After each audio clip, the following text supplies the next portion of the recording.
नमस्कार दोस्तों। तो कैसे हैं आप लोग। आशा करता हूं आप सब लोग अपने अपने घरों में होंगे और सुरक्षित होंगे। तो दोस्तों, वर्ल्ड हेल्थ ऑर्गेनाइजेशन ने अभी हाल ही में अपना एक नोटिस जारी किया, जिसमें उन्होंने ये बहुत ही साफ कहा है, जब तक कोविड-19 का एक प्रॉपर वैक्सीनेशन नहीं निकल जाता तब तक इस लॉकडाउन को पार्ट बाय पार्ट एक्सटेंड किया जाए। यानी कि इस लॉकडाउन को ऐसे ही 21 डेज, फिर 17 डेज, फिर 21 डेज, ऐसे ही कम से कम 12 से 18 महीना तक, यानी कि 12 मंथ टू 18 मंथ तक इसको एक्सटेंड किया जाए, जब तक इसका वैक्सीनेशन नहीं निकल जाता। हालांकि वर्ल्ड हेल्थ ऑर्गेनाइजेशन का ये नोटिस देना भी बहुत ही अनिवार्य है, क्योंकि जब 1918 में इसी तरीके का एक फ्लू हिट किया था पूरे यूरोप में, जिसको कहा गया था स्पेनिश फ्लू। 1918 में एक स्पेनिश फ्लू हुआ, जिसके कारण इसी तरीके का पूरे शहर में, पूरे दुनिया में इसी तरीके का एक लॉकडाउन जारी किया गया।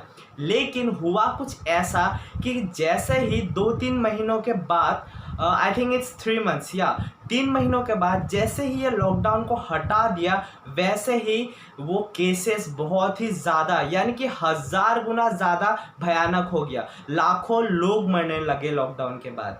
वैसे एक बात आज हम सबको जानने की ज़रूरत है कि ये कोविड-19 उतना खतरनाक नहीं है जितना कि पहले इसको प्रोजेक्ट किया गया था।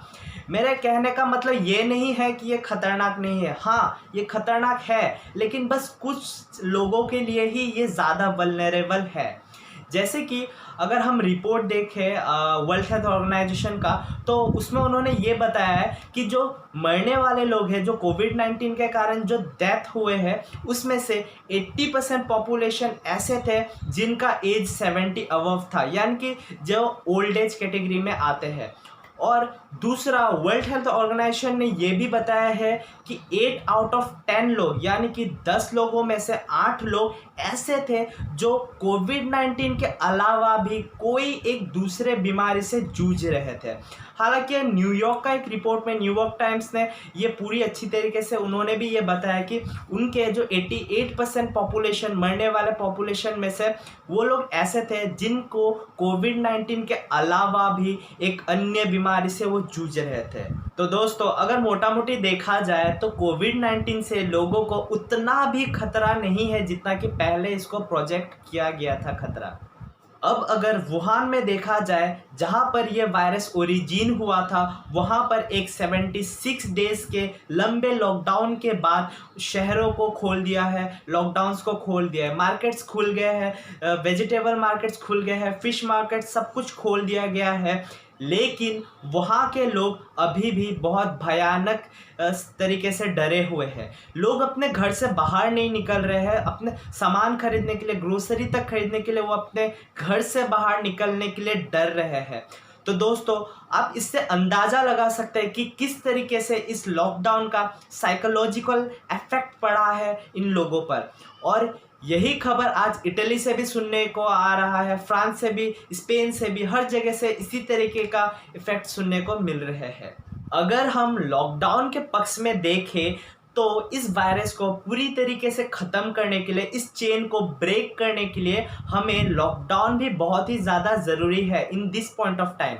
एंड अगर हम हेल्थ एस्पेक्ट्स के देखा जाए तो हमें लॉकडाउन इस समय चाहिए, लेकिन हमारी सरकार को हेल्थ एस्पेक्ट्स के साथ साथ कुछ कुछ इकोनॉमिक एस्पेक्ट्स को भी कंसीडर करना होगा, क्योंकि अभी जो कुछ कुछ देश के इकोनॉमिक आंकड़े हैं, ये बहुत ही ज़्यादा डराने वाले हैं। एक्सपर्ट्स का ये मानना है कि हो सकता है कि पिछले 40 सालों में इस बार फर्स्ट टाइम हमारे इंडिया में नेगेटिव ग्रोथ हो। नेगेटिव ग्रोथ यानी कि आप समझिए, जैसे कि पिछले साल अगर सब्जियों का दाम, आप एग्जांपल के लिए मान लीजिए, अगर ऑनियन का प्राइस पिछले साल 200 रुपये किलो था, तो इस साल 400 रुपये हो सकता है। ये इंटेलेक्चुअल्स का मानना है। यानी कि मोटा मोटी अगर देखा जाए तो हमारा पिछले साल से भी बहुत ही गंदा हाल होने वाला है।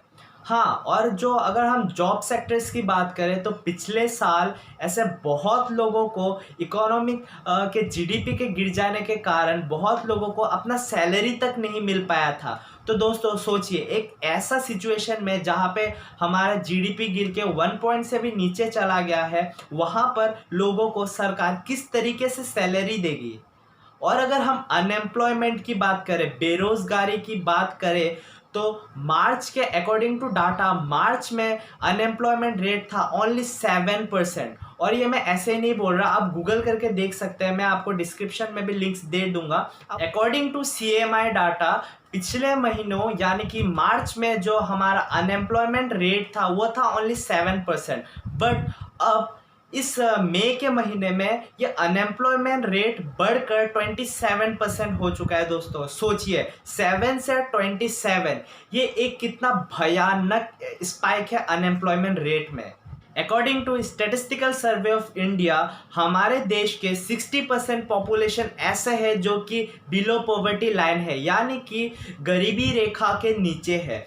और एक्सपर्ट्स का ऐसा मानना है कि इस लॉकडाउन को अगर और आगे बढ़ाया गया तो लगभग 10 करोड़ लोग, हमारे देश के 10 करोड़ लोग ऐसे होंगे जो कि इस गरीबी रेखा के यानी कि बीपीएल के लाइन के नीचे चले जाएंगे हमेशा हमेशा के लिए। So basically there are two aspects, one is health aspects and another one is economic aspects। तो अगर हम हेल्थ एस्पेक्ट से देखा जाए तो एक्सपर्ट्स का ये मानना है, अभी भी ये श्योर नहीं हुआ है कि इस लॉकडाउन को एक्सटेंड करने के कारण ही ये कोविड-19 पूरी तरीके से ख़त्म होगा। अभी भी ये कोई गारंटी नहीं है इसके लिए। लेकिन इधर हमारा इकोनॉमी एस्पेक्ट्स जो है ये हमसे चीख चीख कर बुला रहा है कि मैं खतरे में हूँ, मुझे आके बचा लो। तो मेरे कहने का मतलब ये नहीं है कि लॉकडाउन ज़रूरी नहीं है या फिर हमें लॉकडाउन नहीं चाहिए। लॉकडाउन ज़रूरी है, लेकिन हमारे पॉलिसी मेकर्स को ये भी जानना बहुत ही ज़रूरी है कि लॉकडाउन के साथ साथ हमारे इकोनॉमिक एस्पेक्ट्स को भी ध्यान में रखना इस सिचुएशन में बहुत ही ज़्यादा ज़रूरी है। सो गाइस, मेरे आज के इस वीडियो में बस इतना ही। आशा करता हूँ हम जल्द ही फिर मिलेंगे। तब तक के लिए you all stay home, stay safe.